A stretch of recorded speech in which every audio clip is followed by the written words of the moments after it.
Hi everyone, and welcome to part 3 of this Titus Bible study. And we're going to be looking at chapter 1 verses 10 to 16, so the last part of chapter 1. Before we kick on, I'm just going to quick message about the Zoom Bible study that we're going to be doing. So that's going to start on Monday the 29th. It's going to be at 7:45 and then probably will run weekly. The purpose of this is it's in addition to these videos. So I'm going to put these videos out once a week. Sorry, yet again, it's a bit late, mainly because I had to prep for the sermon this week as well. But the idea is that I'll put these out around about midweek towards the end of the week. And then the Monday that comes after that, we can discuss. It's basically a forum where we can discuss what I've been talking about. It's been really good. I saw some comments from Ronnie, particularly, that got some good points to talk about. So that's the main purpose. It'll be a Zoom call. So if you're interested in that, just get in touch with us at New Life and we can send you out the password and everything. So that's the purpose of the Zoom meeting, starting at 7:45 on the 29th of June. Okay, so this, as I say, just to reiterate, that's in addition to these videos, and it'll be about discussing what we're looking at in the passage. Okay then, got that out of the way. So now let's crack on. So, as I said, we're looking at Titus 1 verses 10 to 16. So I'll just read it. For there are many rebellious people full of meaningless talk and deception, especially those of the circumcision group. They must be silenced because they are disrupting whole households by teaching things they ought not to teach, and that for the sake of dishonest gain. One of Crete's own prophets has said it. Cretans are always liars, evil brutes, lazy gluttons. This saying is true. Therefore, rebuke them sharply so that they will be sound in faith and will pay no attention to Jewish myths or to the merely human commands of those who reject the truth. To the pure, all things are pure, but to those who are corrupted and do not believe, nothing is pure. In fact, their minds and consciences are corrupted. They claim to know God, but by their actions they deny him. They are detestable, disobedient, and unfit for doing anything good. So let's get into that. Okay, so the first part, for there are many rebellious people full of meaningless talk and deception, especially those of the circumcision group. So what he's referring to here, the circumcision group, is mainly the Jews who maintain that the Christians who are becoming Christians who are from non-Jewish backgrounds essentially go through the ritual of becoming Jews, being circumcised if they're males. And these guys are essentially corrupting the message that Jesus brought, because they are saying that this should be an adherence to the old law when Jesus has come, of course, to fulfill the law. They're trying to hold to old Jewish tradition rather than accept the new covenant that Jesus has done. You know, when he said that, you know, that's the thing that we remember when we take the wine and the bread. We remember that this is a new covenant that Jesus is instituting because of his death and resurrection. We don't have to go through the law anymore, which is what the Jews had to do, because Christ has accomplished everything. He has been fulfilled. He was the perfect Jew, and therefore he made right everything. And so that's why we live by faith now and not through the law. And these guys, in putting adherence to the old law in the way of the circumcision, they're dragging, they're detracting from the freedom we have in Christ. Paul really didn't like these guys. You know, he'd come from that background, let's not forget, and he actually called them mutilators of the flesh. You know, this is the view that he had of it all. So these guys are basically coming along and they're trying to rob people of the freedom that they now have in Christ. They're trying to pin back to tradition, and it's a problem we have in a different form nowadays, is it not? Being sometimes tied back to old traditions that seek to rob us of the freedom that we have in Christ. And he's not, you know, in this next passage, he's not backwards about this. He says they must be silenced because they are disrupting whole households by teaching things they ought not to teach, and for the sake of dishonest gain. So he's actually also insinuating that some of what they're doing is got motives not just in this idea of holding tradition, but there's also a power or a kind of extortion element going on as well, which is definitely not a good thing. But what's really important here is this notion that people teaching false doctrines, within the church must be silenced. That is really important, because we do not want wolves to get amongst the sheep. We don't want people being misled. That's why we have so much division in the church sometimes, because people have come in and they've said, this is the way, and they're actually detracting away from what the Bible teaches. And it's something that in leadership people have got to be really aware of, because you've got to be out there looking after people. So that's why sometimes you've got to, in a service, control what's said at the front, because we want people to be able to be open and free and to proclaim the name of the Lord. But sometimes people will get up, and if you don't know them or you don't know what's going on, they're going to start saying stuff that is not of God.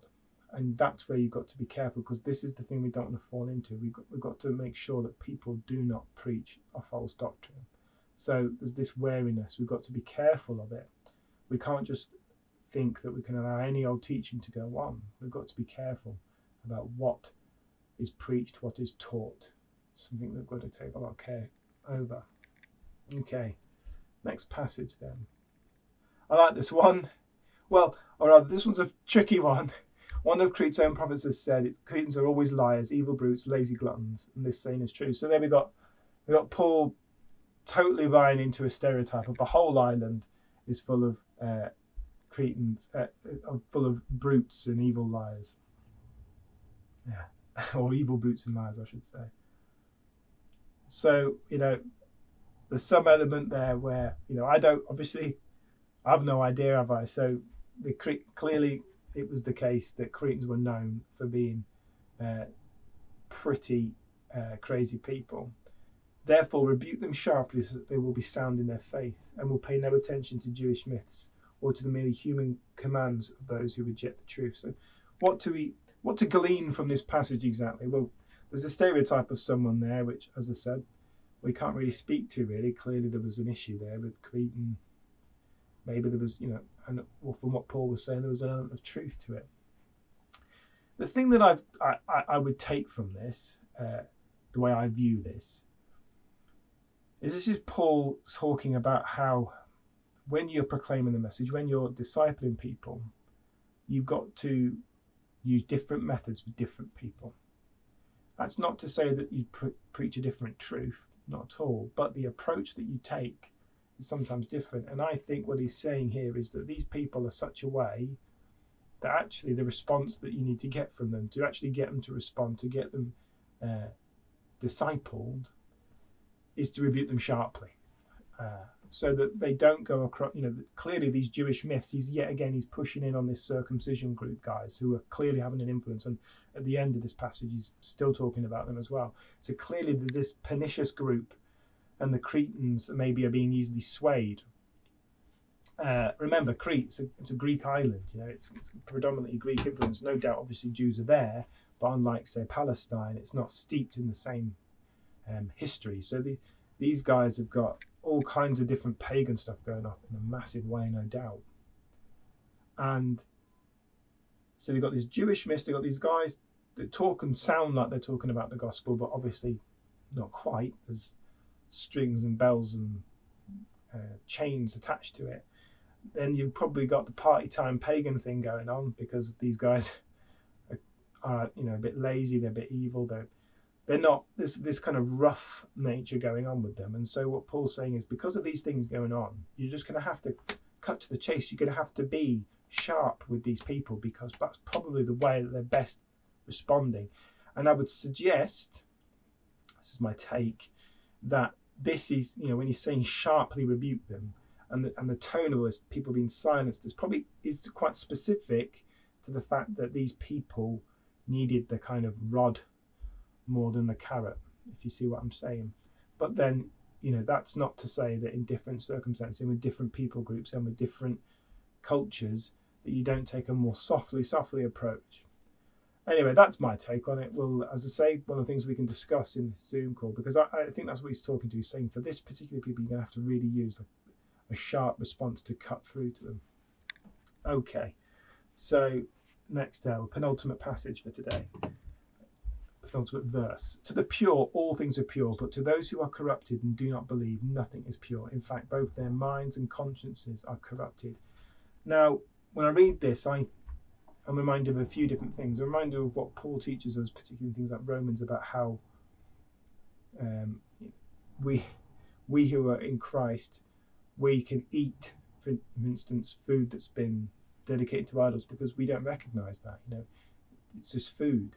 We don't need to hold to any and worry about any of that kind of stuff because it's been made by God and therefore it's pure. There's this idea that, unlike the Jewish tradition where you've got kosher, to those who are in Christ, they don't view these things as good and bad.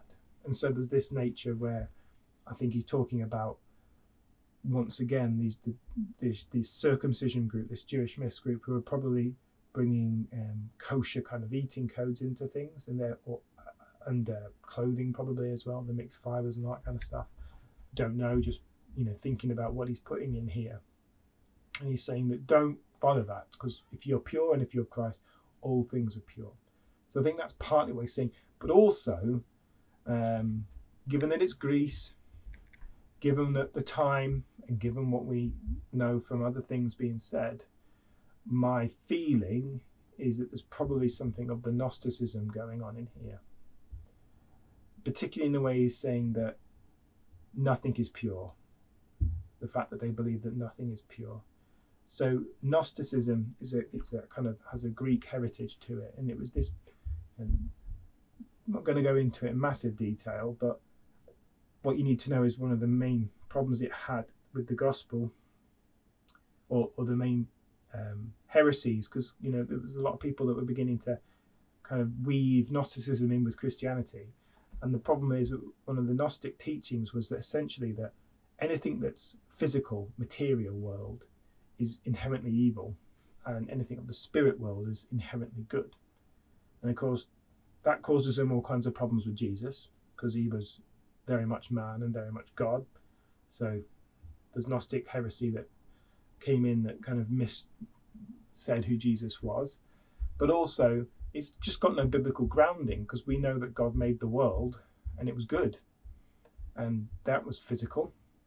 And then sin entered the world. We also know that spirit, there is the spirit of God, there is that kind of spirit, but we also know that there are evil spirits out there as well. So not all spirit is good either. So it's just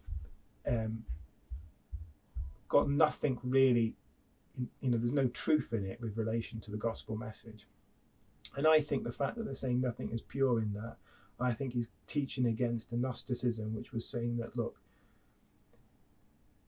everything that you are is just inherently evil, and you need to ascend to a higher spiritual plane. Whereas the Christian message is your sinful nature has now been cast off if you are in Christ, and you will be made anew. You won't become just spirit form, because one day Christ will return and we will be made anew in a physical form.